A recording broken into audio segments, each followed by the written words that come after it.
Hello बच्चों, welcome to Krishna एमर्स। तो बच्चों, हमने अपनी पिछली वीडियो में मोशन के बारे में डिस्कस करा था कि मोशन क्या होता है, उसको कैसे डिफाइन करेंगे कि कोई ऑब्जेक्ट मोशन में है नहीं है, और हमने उसके साथ ही टाइप्स देखे थे। ठीक है, आज का जो लेक्चर है बहुत ज़्यादा इंपॉर्टेंट होने वाला है। वो हमारा वेक्टर से रिलेटेड है। ठीक है, यानी फिजिकल वेक्टर और स्केलर क्वांटिटी से रिलेटेड है वो हमारे टॉपिक आज का। तो आज का जो टॉपिक है हम स्टार्ट करने जा रहे हैं। ठीक है, तो आज का जो टॉपिक है वो है हमारा, स्टार्टिंग करते हैं फिजिकल क्वांटिटी से। Physical quantity,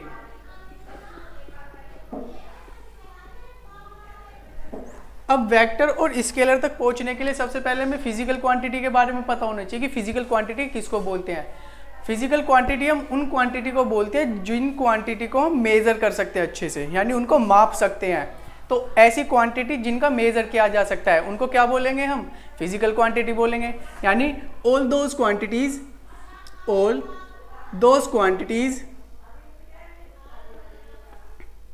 which can be measured,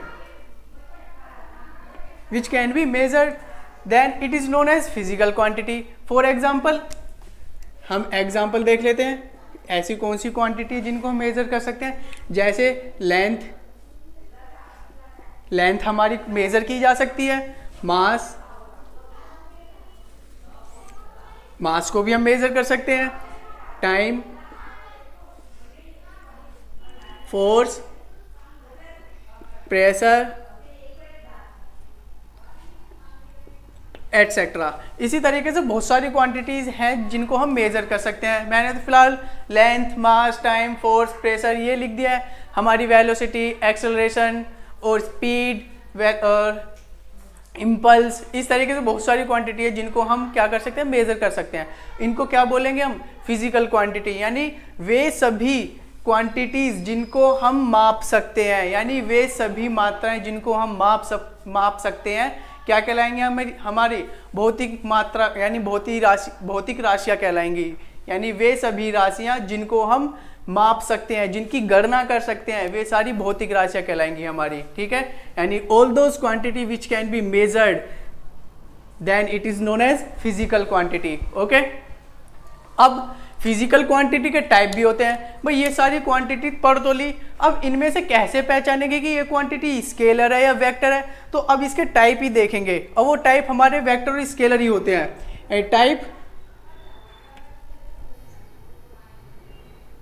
type of physical quantity. अब फिजिकल क्वांटिटी जो है इसको दो टाइप से बताया गया है, यानी इनको दो वर्गों में विभाजित करके रखा गया है। नंबर एक, वेक्टर क्वांटिटी, और नंबर सेकंड हमारा स्केलर क्वांटिटी। क्या होती है, स्केलर क्वांटिटी। अब वेक्टर क्वांटिटी को हम हिंदी में बोलते हैं सदिश राशि। क्या बोलते हैं, सदिश राशि। और स्केलर क्वांटिटी को बोलते हैं हम अदिश राशि। अदिश राशि। अब हमने अपनी लास्ट वीडियो में ये भी बात करी थी कि जितनी भी डेफिनेशंस होंगी वो सब इनकी हेडिंग में छिपी हुई होगी। अब जैसे बात करते हैं वेक्टर क्वांटिटी की, यानी हिंदी में सदिश, तो सदिश क्वांटिटी यानी वेक्टर क्वांटिटी या सदिश राशि किसको बोलेंगे, हम उसको बोलेंगे जिसमें दिशा और परिमाण ये दोनों उपस्थित होंगे, यानी दोनों प्रेजेंस होंगे इसके अंदर, तो उसको हम वेक्टर बोलेंगे। यानी दोज क्वांटिटी विच हैव क्या होंगी, डायरेक्शन एंड मैग्नीट्यूड, और जिसके पास सिर्फ मैग्नीट्यूड यानी परिमाण होगा उसको क्या बोलेंगे, हम सदिश राशि। और इसकी अच्छी सी डेफिनेशंस देखते हैं, उसमें हम डिस्कस करेंगे कि क्या होती है। ठीक है, इसको नोट कर लीजिए। अब इसका हम फर्स्ट टाइप देखेंगे। ठीक है, यानी वेक्टर क्वांटिटी किसको बोलते हैं, फर्स्ट टाइप देखेंगे अब इसका।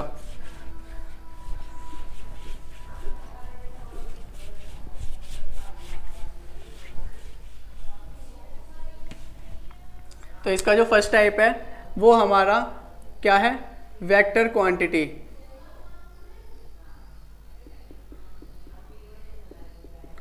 अब ये वेक्टर भाई साहब आ गए और इन वेक्टर भाई साहब ने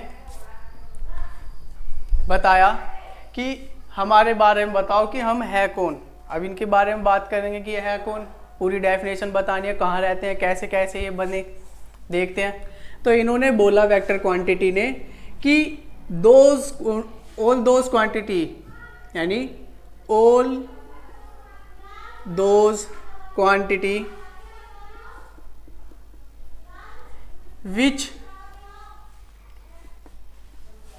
are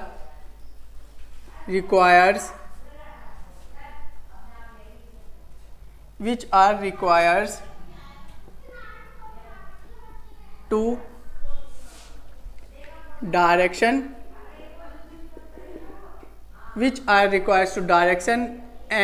as well as magnitude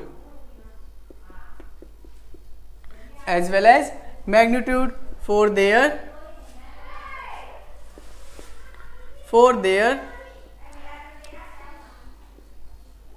specification.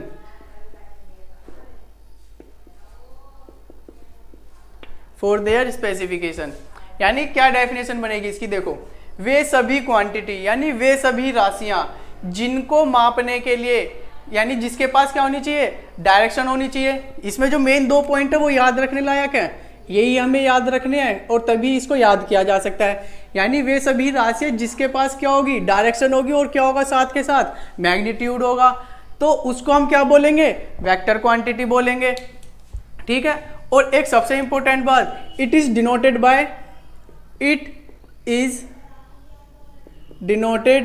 Bye रो नहीं, एरो, यानी इसको एक एरो के द्वारा दिखाया जाता है, ये सबसे इंपॉर्टेंट है। और इसमें जो एरो होता है ये एरो बताता क्या है हमें, यानी किसी भी वेक्टर क्वांटिटी को रिप्रेजेंट करने के लिए हम इस एरो का यूज करते हैं।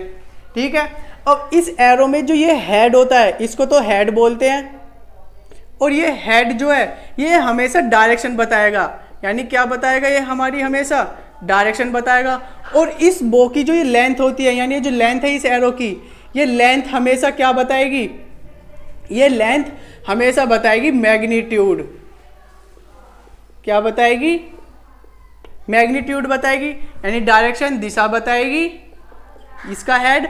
और ये जो पीछे वाला है इसको पूंछ, यानी हिंदी में पूंछ भी बोल देते हैं, और इसको सिर बोलेंगे, ये टेल बोला जाता है शायद इसको। ठीक है। और मैग्नीट्यूड ये बताएगा हमारा मैग्नीट्यूड, यानी परिमाण बताएगा ये हमारा, इसकी जो लेंथ होती है रो की। ठीक। अब फॉर एग्जांपल, भाई इसके एग्जांपल भी होंगे, एग्जांपल है बिल्कुल, देखो एग्जांपल क्या क्या हो सकते हैं इसके।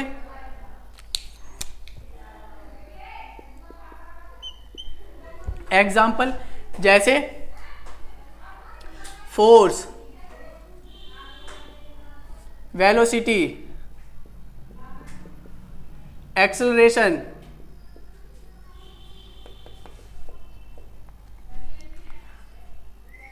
मोमेंटम,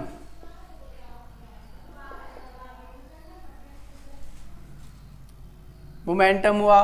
और हमारा हम ले सकते हैं force, velocity, acceleration, momentum etcetera. ठीक है। तो ये एग्जांपल्स हैं। अब फोर्स की बात करते हैं। फोर्स इसमें हमारा जो है वेक्टर क्वांटिटी कैसे हुआ, यानी हम इसकी बात कर ले तो नॉर्मली और सब चीज़ें भी रिलेटेड है इसी तरीके से। फोर्स, ये इसको वेक्टर क्वांटिटी क्यों बोला गया, हालांकि एग्जांपल बहुत सारे हैं। सपोज हमने क्या करा, ये ऑब्जेक्ट हो गया हमारा बोर्ड, और इस पर हम फोर्स लगा रहे हैं। अब जब फोर्स लगा रहे हैं तो इसमें कुछ ना कुछ मैग्नीट्यूड होगा और डायरेक्शन भी होगी। यानी सपोज ये ऑब्जेक्ट है हमारा और इस पर हम क्या कर रहे हैं, फोर्स लगा रहे हैं। ठीक है। और फोर्स लग रहा है हमारा 5 न्यूटन का। अब 5 न्यूटन का फोर्स लग रहा है तो वो क्या करेगा, इस ऑब्जेक्ट को तुरंत इसको इसके यानी इस पोजीशन से, ए पोजीशन से क्या करेगा, इस बी पोजीशन पर ला देगा इसको तुरंत।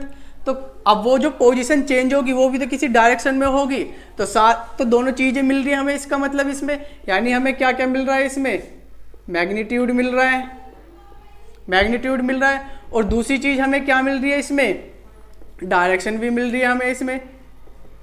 और जिसके पास ये दोनों चीजें होंगी उसको क्या बोल देंगे हम, वेक्टर क्वांटिटी। ठीक है, अब इसका हम सेकंड टाइप देखेंगे, स्केलर क्वांटिटी। स्केलर क्वांटिटी को बस इसी में ही चेंज कर देंगे थोड़ा सा, स्केलर क्वांटिटी। अब स्केलर क्वांटिटी किसको बोलेंगे कि all those quantity which are requires to direction, बस इसमें एक वर्ड नहीं आने का, डायरेक्शन। इसमें सिर्फ क्या आएगा, रिक्वायर्स टू ओनली मैग्नीट्यूड,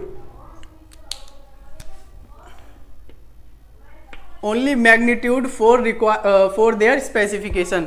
यानी वे सभी क्वांटिटी, यानी वे सभी भौतिक राशियां जिनको व्यक्त करने के लिए केवल और केवल किसकी आवश्यकता होती है, परिमाण की, यानी मैग्नीट्यूड की आवश्यकता होती है, उसको हम क्या बोलेंगे, स्केलर क्वांटिटी, यानी अदिश राशि बोलेंगे। ठीक है, फॉर एग्जाम्पल इसका भी एग्जाम्पल देख लेते हैं। स्केलर क्वांटिटी और नॉर्मली है कि न्यूमेरिकली होती है वैल्यू बस, और उसमें हमें क्या होगा, उसमें न्यूमेरिकल वैल्यू भी होगी, यानी वेक्टर क्वांटिटी में न्यूमेरिकल वैल्यू भी होगी और डायरेक्शन भी होगी। ठीक है, और सबसे बड़ी खासियत क्या होगी, वो वेक्टर एल्जेब्रिक इक्वेशन जो होती है, यानी वेक्टर एल्जेब्रिक जो रूल होते हैं फॉर एडिशन के लिए, वो उनको फॉलो करते हैं, तब इस वजह से वो वेक्टर क्वांटिटी में बोले जाते हैं। खासकर इसकी अभी आगे बात करेंगे किस तरीके से होती है। ठीक है, स्केलर देख लेते हैं।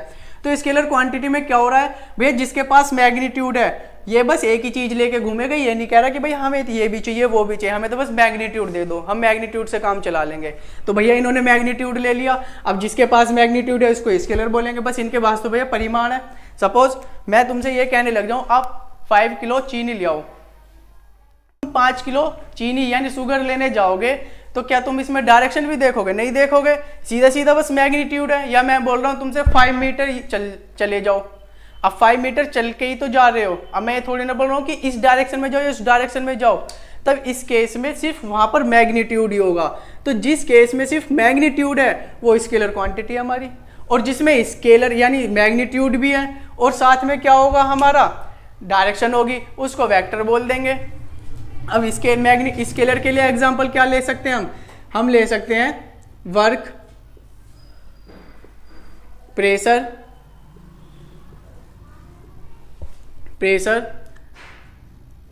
एनर्जी, टाइम, और हम ले सकते हैं क्या, करंट, एटसेट्रा। अब भाई यहाँ पे आने वाले केसेस में बहुत ज़्यादा इंपॉर्टेंट होने वाले हैं दोनों पॉइंट, प्रेशर और करंट। और हाँ, इसका एक और ले लेते हैं एग्जांपल जिसको हम स्केलर क्वांटिटी में रखते हैं, वो है हमारी डिस्टेंस। डिस्टेंस भी हमारी स्केलर क्वांटिटी है। और वेक्टर क्वांटिटी में डिस्प्लेसमेंट और ऐड कर लेना एग्जांपल में, डिस्प्लेसमेंट वो हमारी वेक्टर क्वांटिटी होती है। ठीक है, अब यहाँ पे जो इंपॉर्टेंट होने वाले हैं 2 पॉइंट, वो क्या होने वाले हैं, एक हमारा प्रेशर और दूसरा करंट। क्यों भैया, ये जो दोनों क्वांटिटी हैं ये हमारी डायरेक्शन भी रखती हैं, क्या रखती हैं, डायरेक्शन भी, और साथ के साथ क्या रखती हैं, मैग्नीट्यूड भी। अब भैया जो दो चीज लेके घूम रहा है वो कौन है हमारा, वो तो हमारा वेक्टर है। पर इस केस में क्या हो रहा है, ये तो इनको स्केलर बोल रहा है कि ये प्रेशर और करंट क्या है हमारा स्केलर, जबकि इनके पास तो डायरेक्शन भी और मैग्नीट्यूड भी है। ऐसा क्यों, तो इनको अभी देखेंगे हम थोड़ी देर में। ठीक है, तो देखो अब हम इसे ही देख लेते हैं चलो पहले कि ये इनमें ऐसा क्या केसेस है जो इनको हम वेक्टर बोल रहे हैं, ये स्केलर में है जबकि। ठीक है, तो अब हम इन्हीं की बात करते हैं। और जब ये समझ में आ जाएंगी तो आपको इनके बहुत सारे डिफरेंस भी अपने आप ही समझ में आ जाएंगे। तो यहाँ पे हम नोट पॉइंट लिख लेते हैं इसको,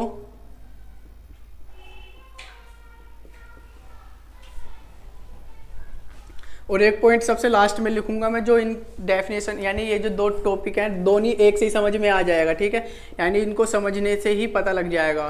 फिर उसके बाद में हम नोट पॉइंट लिखेंगे, वो भी इंपॉर्टेंट होगा इससे। तो नोट पॉइंट ये है कि वाई इज करंट स्केलर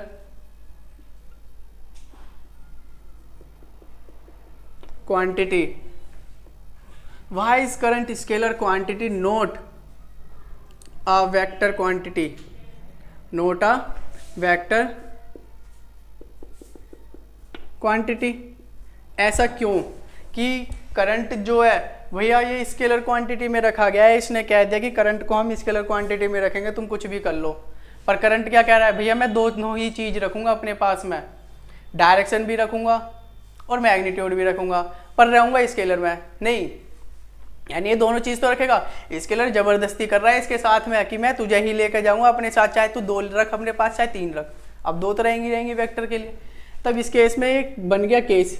अब इसको कैसे समझे कि ये ऐसा क्यों है, तो देखते हैं। अब इसको तो लिख लेते हैं, बट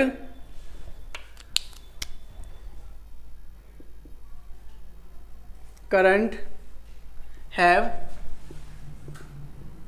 डायरेक्शन एंड मैग्नीट्यूड। अभी थोड़ी देर पहले मैंने भी एक पॉइंट की बात करी थी, वेक्टर अलजेब्रिक इक्वेशन। देखो ये नोट पॉइंट भी लिख के रखना, condition for vector, condition for vector,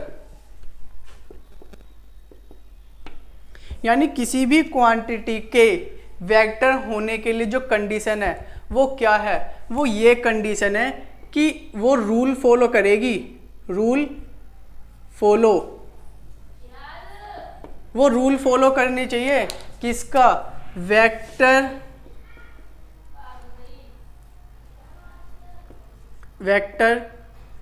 algebraic rule, यानी वेक्टर अलजेब्रिक रूल को फॉलो करना चाहिए उसको हम तभी बोलेंगे वेक्टर कंडीशन में। अब वेक्टर अलजेब्रिक का रूल भी कौन सा, खासकर एडिशन के लिए, फॉर एडिशन। अगर वो इस रूल को फॉलो कर रही है क्वांटिटी, तब हम उसको बोल देंगे हाँ ये वेक्टर क्वांटिटी है हमारी, ठीक है। तो देखते हैं अब करंट क्यों है ऐसा।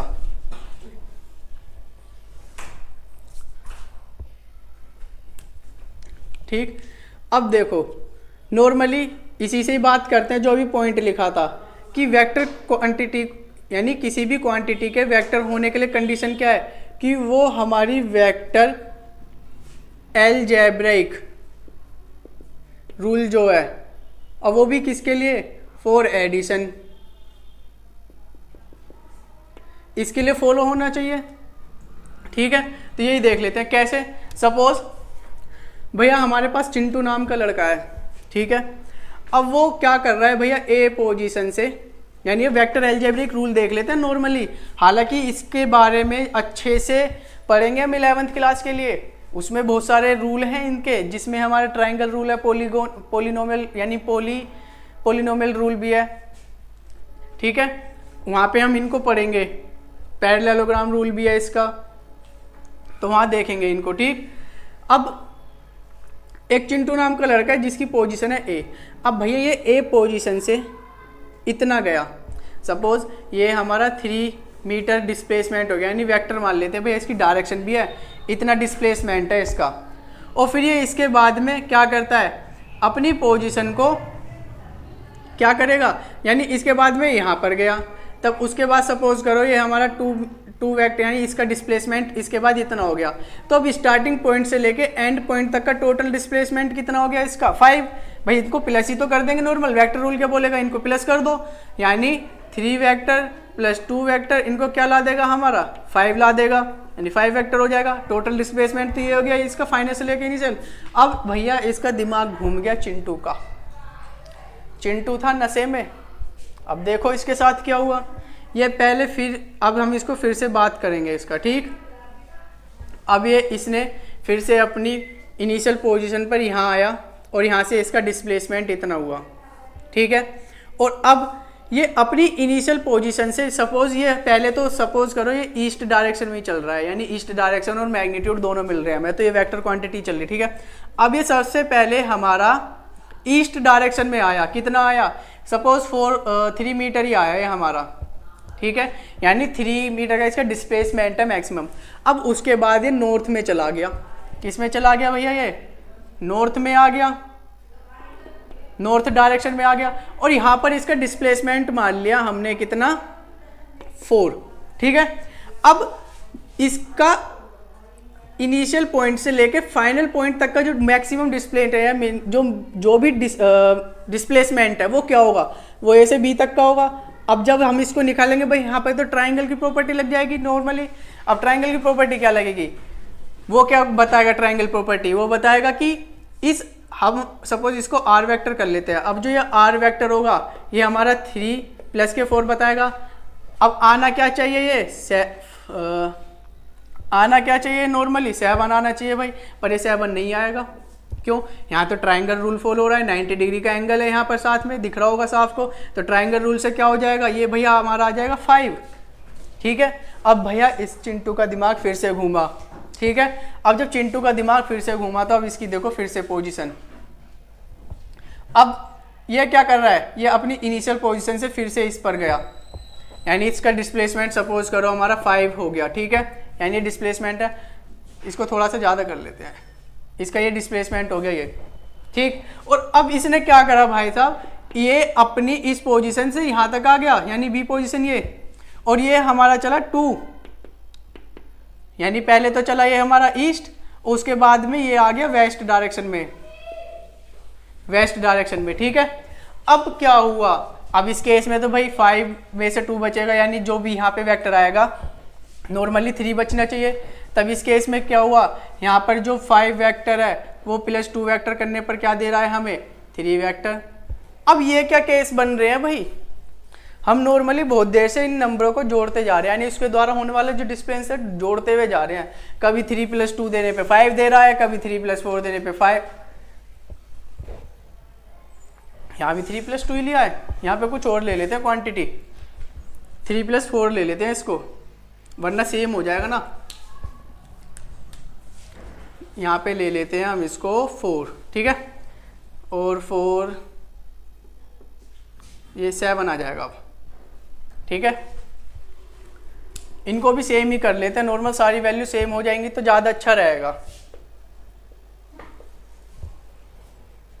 क्योंकि यहाँ पे वैल्यू मैंने चेंज कर दी थी ना, ये दिक्कत हो गई। तो इनको सेम कर लेते हैं सारी वैल्यू को, पहले ये 4 चला, फिर बाद में 3, ये हमारा 1, क्योंकि ये ज़्यादा इजी रहेगा कैलकुलेशन के हिसाब से, और भी रहेंगे हालांकि इजी। तो यहाँ पे हमारा 3 वेक्टर प्लस के 4 वेक्टर। तो देखो अब ये क्या हो रहा था भाई, कभी तो 3 + 4 पे 7 दे रहा है, सेम 3 + 4 पे 5 दे रहा है, 3 + 4 पे 1 दे रहा है। ये क्या केस हो रहे हैं इसमें कि हर बार 3 + 4 करने पे अलग अलग वैल्यू दे रहा है। यही हमारी वेक्टर अलजेब्रिक रूल होते हैं। तभी तो करंट क्या करता है, वो इन वेक्टर अलजेब्रिक रूल को फॉलो कर लेता है, सॉरी इन रूल को फॉलो नहीं कर पाता। क्यों भाई, सपोज एक करंट आया हमारा इस डायरेक्शन में। ठीक है, अब ये करंट की बात चल रही है कि करंट क्यों है हमारा स्केलर क्वांटिटी, वेक्टर क्वांटिटी में क्यों नहीं है। अब देखो ये तो वेक्टर क्वांटिटी की कंडीशन है। ठीक है, सपोज ये हमारा एक करंट आ रहा है और करंट की डायरेक्शन इस तरीके से है, यानी हम मान सकते हैं साउथ डायरेक्शन है ये, और फिर इधर की तरफ से आ रहा है, और यहाँ पर करंट का जंक्शन पॉइंट है जो ये 3rd पोजीशन पे, यानी इस तरीके से निकल जाएगा। अब सपोज ये आ रहा है हमारा 3 एम्पियर का करंट, और ये आ रहा है हमारा 4 एम्पियर का करंट। ठीक है, अब इनकी डायरेक्शन तो हमारी भैया बिल्कुल यानी इनके अपोजिट है, तब उस केस में तो माइनस होनी चाहिए डायरेक्शन। जब डायरेक्शन हमारी अपोजिट है तो माइनस होनी चाहिए, यानी विपरीत है दिशा तो माइनस होनी चाहिए। तो 4 में से 3 गए, कितने जाने चाहिए हमारा, यहाँ पे 1 एम्पियर आना चाहिए। भाई ये 1 एम्पियर ही नहीं आ पाता। क्यों, जब हम इसमें अमीटर लगाते हैं, क्योंकि अमीटर का जो यूज़ होता है वो करंट को मेजरमेंट करना होता है। अब जब अमीटर लगाते हैं तो वो क्या करता है, इस करंट को ऐड कर देता है, यानी 4 + 3 ये हमें 7 देता है। सपोज अगर यहाँ 5 होता और यहाँ पर भी 5 होता तो उस हिसाब से 0 आना चाहिए था, पर ये तब 5 नहीं दिया इसने, तब इसने हमें दे दिया 10 एम्पियर। क्यों भैया, ये फॉलो कर रहा है किरचॉफ का लॉ कि जितना करंट आएगा उतना ही जाएगा, हम जितना लेंगे उतना ही देंगे और जितना ही देंगे उतना ही लेंगे। तो ये बोल रहा है। अब भैया 5 से इधर दे दिया, इधर से 5 दे दिया, अब ये दोनों पॉइंट यहाँ मिल रहे तो दोनों मिलकर कितना देंगे इसको 10, तो मिलके दोनों को यानी दोनों मिलके भी कितना दे रहे हैं 5 5 10 दे रहे हैं, और ये ले भी कितना रहा है 10 ही ले रहा है। तो ये इस केस में स्केलर क्वांटिटी में रखा गया है, जबकि डायरेक्शन भी है और मैग्नीट्यूड भी है। ये सबसे बड़ा एग्जांपल है इसके लिए। और ये सेम केस होता है प्रेशर के लिए। अब जब तुम किसी ऑब्जेक्ट पर प्रेशर लगाओगे तो उसका मैग्नीट्यूड तो होगा और साथ में डायरेक्शन भी होगी। सपोज मैं यहाँ पे प्रेस करने लग जाऊँ इसको, ऐसे फोर्स, यानी फोर्स तो लग रहा है परपेंडिकुलर। अब क्योंकि प्रेशर क्या होता है, प्रेशर भी हमारा होता है F/A, यही होता है। पर F तो वेक्टर क्वांटिटी है, पर P तो हमारी वेक्टर है ही नहीं, स्केलर क्वांटिटी है। भाई जब हम इसमें ये लगा रहे हैं इस तरीके से, क्योंकि ये भी जो है क्वांटिटी, ये हमारी वेक्टर अलजेब्रिक जो रूल है इनको फॉलो नहीं कर पाता, तब इस केस में इसको भी स्केलर क्वांटिटी में रखा गया है। यानी अगर हम इस पे फोर्स लगाएंगे, लगाने वाला जो प्रेशर होगा उसकी डायरेक्शन भी होगी और उसका मैग्नीट्यूड भी होगा, ठीक है। तो इस वजह से करंट और प्रेशर को हम क्या बोलते हैं, स्केलर क्वांटिटी बोलते हैं। और सेम इसी तरीके से हम देखते हैं एक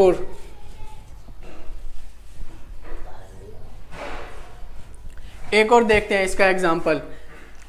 ये तो करंट के लिए हो गया कि करंट को क्यों बोला जाता है।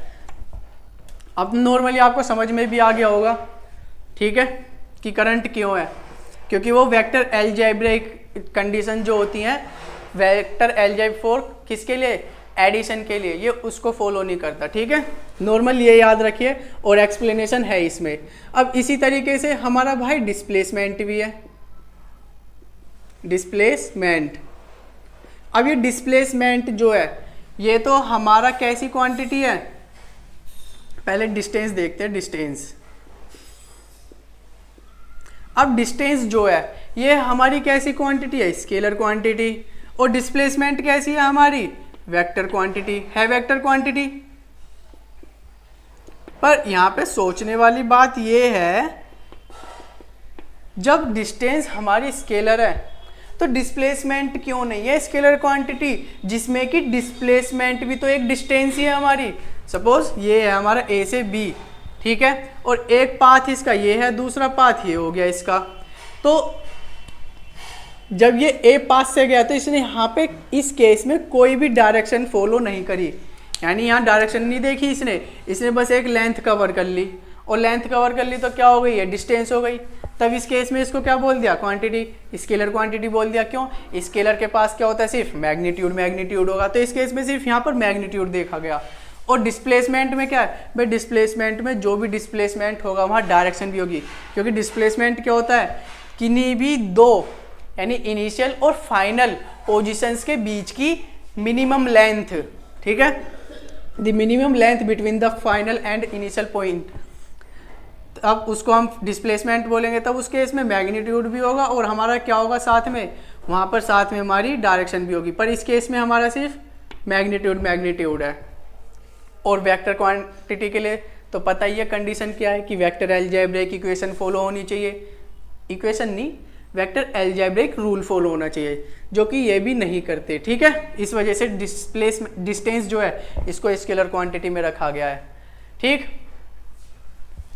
अब हम देखेंगे, कर दिया, ठीक है। अब देखो, अब हम इसके बीच में डिफरेंस देखेंगे, यानी difference between vector quantity and scalar quantity.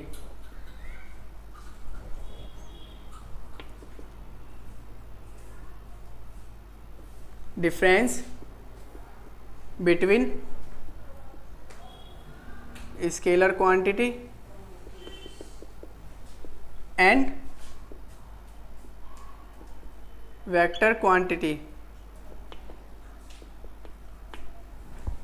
अब भाई हम इतनी देर से वेक्टर और स्केलर पढ़ते आ रहे हैं, तो आधे से ज़्यादा जो डिफरेंस है उन्हीं के अंदर है, ठीक है। तो एक तरफ लिख लेते हैं हम वेक्टर और एक तरफ लिख लेते हैं हम स्केलर। सबसे पहला जो हमेशा डिफरेंस लिखा जाएगा या लिख सकते हैं हम, जिसको सबसे पहला जो डिफरेंस है वो हमेशा डेफिनेशन से लिखो, क्योंकि सबसे पहला डिफरेंस उनकी डेफिनेशन में छिपा होगा। क्यों, वेक्टर क्वांटिटी में क्या होता है, वे क्वांटिटी, इसमें क्या होगा कि the quantities which have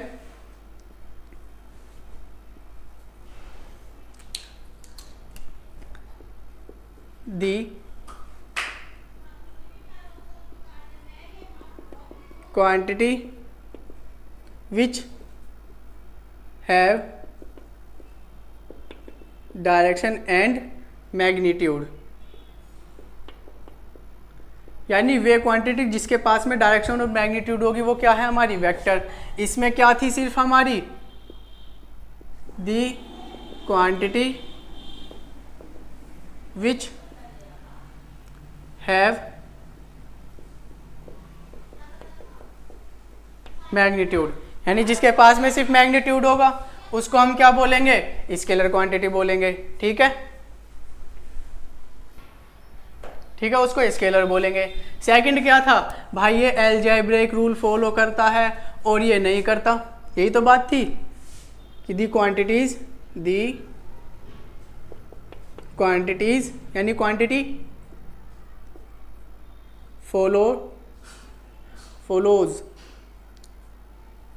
follows the vector algebraic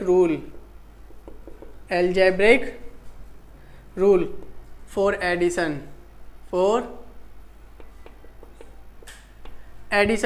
और ये क्या करती हैं, ये नॉर्मली अलजेब्रिक रूल जो होते हैं उनको फॉलो करती है, यानी वेक्टर के रूल को फॉलो नहीं करती है बिल्कुल भी। अगर वेक्टर के रूल को ही फॉलो करना होता तो भैया ये अपने आप में राजा नहीं होता। 11th क्लास में पूरा कह दिया कि हमारे बारे में और अच्छे से बताओ, तब इस केस में इनके लिए भैया पूरा एक ऐसे मान के चलो बंगला बनाना पड़ गया, यानी पूरा चैप्टर है इनके लिए 11th क्लास में, जहाँ पे और अच्छे से है इसके बारे में वेक्टर के लिए। स्केलर भैया गरीब थे, नहीं बना पाए, बंगला रह गया ऐसे ही। तो द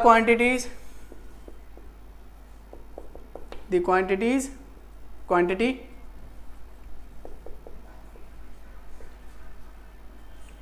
follows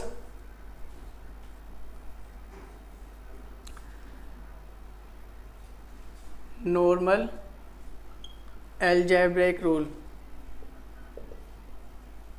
यानी जो नॉर्मल रूल है अलजेब्रिक का उसको फॉलो कर लेते हैं फॉर एडिशन, जो मैथमेटिकली आप पढ़ते हैं। ठीक है, और अब देखते हैं इसका थर्ड। अब देखो वेक्टर में क्या होता था, वेक्टर क्वांटिटी में हमारा क्या था, वेक्टर क्वांटिटी में यानी जो थर्ड है इसका पॉइंट, इसके पास में न्यूमेरिकल वैल्यू भी थी न्यूमेरिकल वैल्यू, और साथ में क्या था, न्यूमेरिकल वैल्यू होने के साथ साथ में इसके पास डायरेक्शन भी थी।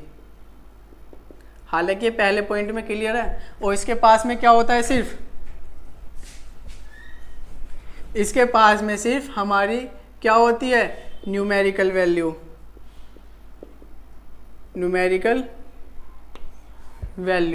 ठीक है, और क्या डिफरेंस हो सकते हैं इसके बीच में, पहला हो गया डेफिनेशन से हो गया, अलजेब्रिक रूल को ये फॉलो करता है, ये नहीं करता है, नॉर्मल वालों को फॉलो करता है। इसके पास न्यूमेरिकल वैल्यू होती है, इसके पास में न्यूमेरिकल वैल्यू और डायरेक्शन दोनों होती है। ठीक है, यही याद कर लीजिए, यही बहुत रहेंगे वैसे पॉइंट। ठीक है, और हाँ एक और इम्पोर्टेंट 4th पॉइंट, अरे मार कर सूख गया। 4th point, it is denoted by bar यानी रो, और it is denoted by numerical value.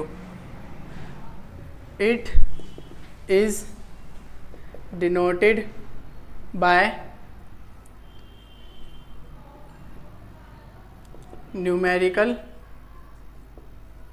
Value, यानी जो नॉर्मली न्यूमेरिकल वैल्यू होती है इसको उसके द्वारा डिनोट करते हैं। अब इसको भी देखो डिनोट कैसे करते हैं, सपोज फोर्स हमारा वेक्टर क्वांटिटी था, तो इसमें फोर्स के ऊपर हमारा इस तरीके से लग जाता है।